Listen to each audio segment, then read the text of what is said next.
Welcome back to the channel, everybody. This is Kodeations coming at you today with another video on Skylanders Ring of Heroes, and today we're going to be diving into a brand 2021 starter guide. That is right. So I know a lot of players currently are diving into the game for the very first time recently. I know that the game's starting to gain some momentum again, which is very, very nice, but nevertheless, we're going to be covering a lot of the things that I have learned in my 30 days of playing the game. So I know that we've already pretty much ran a top 5 tips for beginners or something like that, and that video is still relevant, but I have learned a lot since that video. So we're going to be diving into the things that I have actually learned and then creating the ultimate beginner's guide for 2021. So as always, before we dive in, if you are new to the channel and you want to stay up to date with all the latest and greatest mobile games, then be sure to smash that red subscribe button and hit that notification bell so you get notification every time we drop a video. And with that being said, let's dive right in.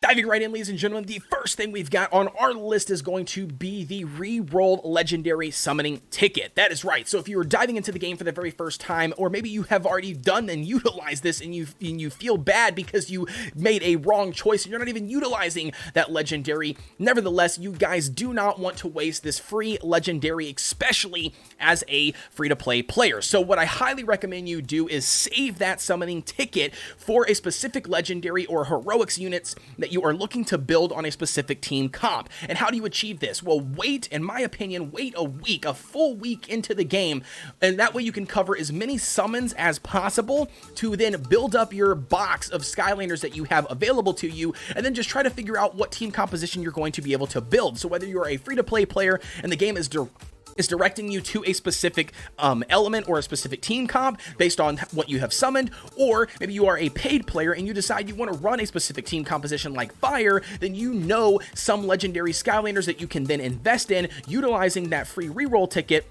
that will work well with your team composition. So again, I can't stress that enough. Do not waste your free legendary summon. So moving on to the next thing, that is going to be rare units in the game. Currently, right now, at the state of the game, there are players who have covered all of the content in the game. And that includes the 6th floor of the Cyclops dungeon on full rare Skylanders.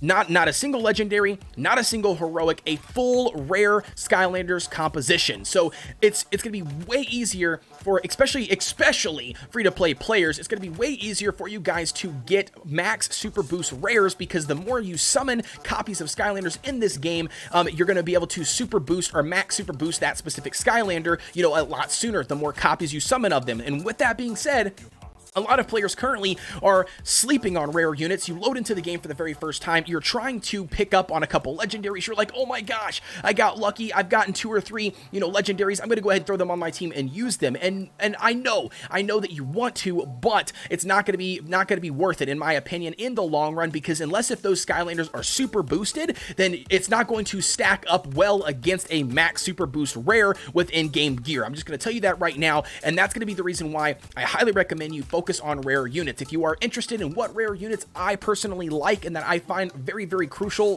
for covering content in the game, hop over to my video. I'll do a pop-up right here for you guys. It's going to be an insane rares video. I talk about a handful of rare units that I think are really, really good and very, very worth it, in my opinion, when it comes to investing resources in for the long haul. So diving into the next thing is going to kind of go hand in hand with this, but that's going to be, do not waste resources in the game. Instead, what you need to do is you need to stack up these resources. Some of those resources being evolution materials, skill up stones, your super boost keys, your transcendent materials, your awakened materials, your potions. Just stack up resources. I can't stress it enough. The game, Comtuos and Activision love to get in here and just hammer you with a load of different resources. And although that is very awesome, you get excited, it's easy to get in the trap of just blowing those resources early on, because mentally you think, I'm going to get more, I'm going to get more, I'm going to get more. And then that's a horrible way to think, because as a free-to-play player or a player that is trying to min-max their account, which I'm assuming you are because you landed on this video and you clicked on it and you're here,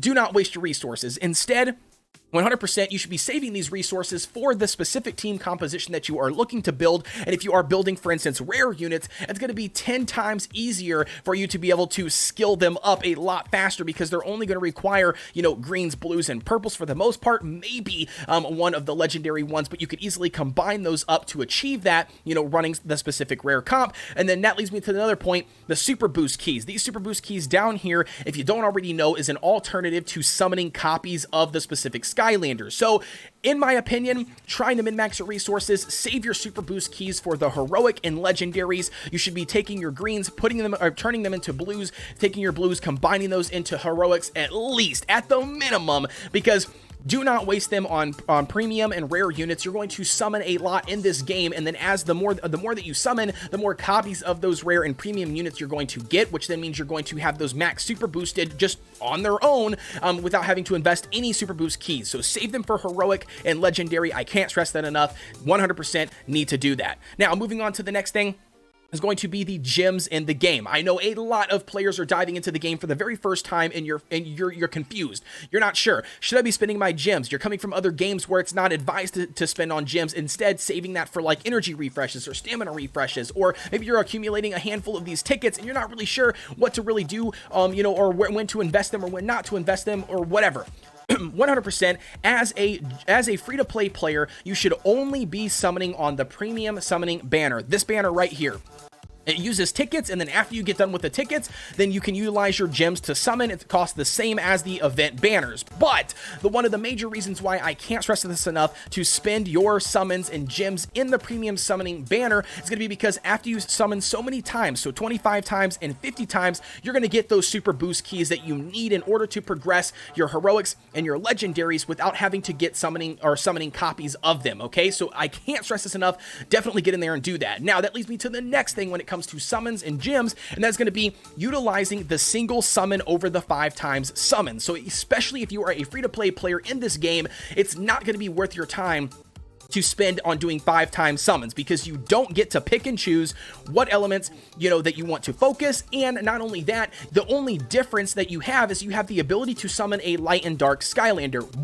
One light and dark Skylander, you have a chance. It's not even a guaranteed, and because you don't get to pick your element, you're kind of at a loss, because even if you do get lucky and summon a light or dark Skylander, you can't use them because your rare units at max super boost are going to outshine them 100% tenfold in the long run. And not only that, you can't even super boost them with keys right now, light and dark, because there is no way to achieve those keys. So in my opinion, highly recommend doing the single summon on the premium banner, because then you get to choose out of the 4 elements that is displayed on the screen. It gives you a little bit more control. Not only that, it gets overall, it's a way better banner to summon on versus the event banners. Now, moving on to the next thing, and the last thing we're going to be, or not last thing, but the next thing we're going to be covering is going to be the gear section in the game. A lot of players currently right now are conflicted with trying to, grind the game out to get to that 5th floor and the 6th floor of the Cyclops dungeon, and they don't know, do I invest in 5-star gear?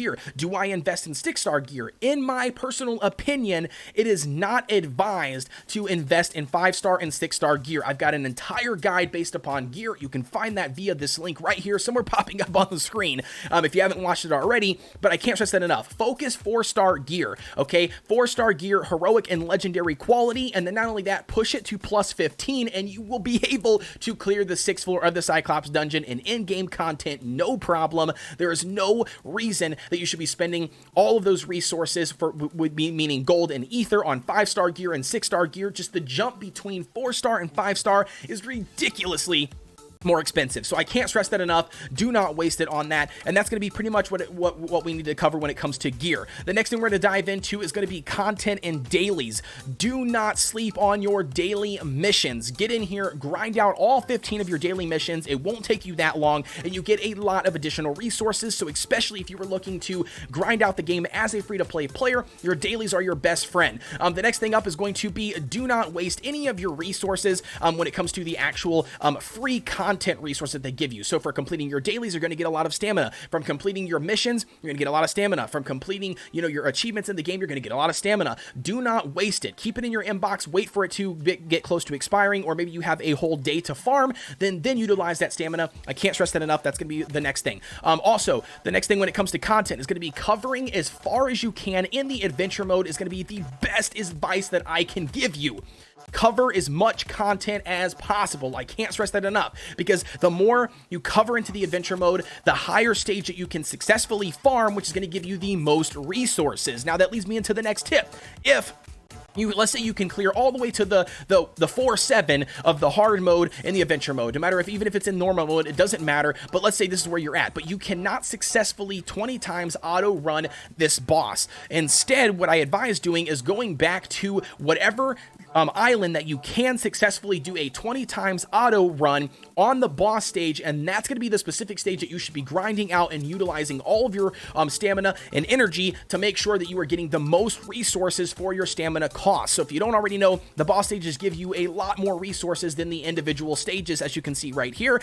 So it's definitely going to be crucial to grind that out and make sure that you are covering that specific stage. The same thing goes with the Mirage Tower. If you are looking to get a skill up stones, grind out the Mirage Tower. Do not worry about getting the 3-star clears, because the perfect 3-star only gives you additional gems. Instead, you should be focusing on every single time you get a clear, no matter if it's a 1-star or a 3-star, you get the skill up stones that are currently onto the right hand side, and even the first time clear skill up stone rewards. So again, definitely get in there and grind that bad boy out. Do not worry about it. The same thing goes for PvP. If you were grinding out in PvP, you want to make sure that all you're doing is just climbing up the ranks, and not ranks, building up as much medals as possible. So then these bad boys right here, because then that way you can buy more things from the shop that are going to enhance your gameplay, whether it's going to be a resource that you're looking for, whether it's going to be something that you need in order to progress a specific Skylander. Nevertheless, it's going to be vital that you take advantage of those medals and take advantage of that arena shop 100%.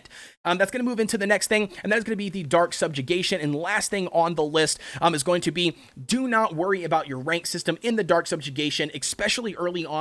At the time of recording this video, you do get a season reward at the end, but in my opinion, what's worth way more is going to be focusing on doing the best that you can at the time of you running 3 times a day, making sure you get in all 3 runs, because it's going to give you some additional keys, additional gems, just some additional resources that you can definitely utilize. And don't focus so much on trying to be the best or the highest rank in the subjugation, because you're not going to get those resources for quite some time. And not only that, it's very lackluster in my opinion, so I wouldn't stress too much about getting a high rank in there. Instead, I would focus on just making sure that you are tackling it every single day. So with that being said, ladies and gentlemen, that's going to be it for the video. So please be sure to like, comment, and subscribe. And if you have anything else to suggest to new players, or maybe you are just currently playing the game right now since the official launch like I have, and you have something else to suggest, drop it down below in the comments and let me know. But I've been Kodeations. I love you guys, and I will see you on the next one.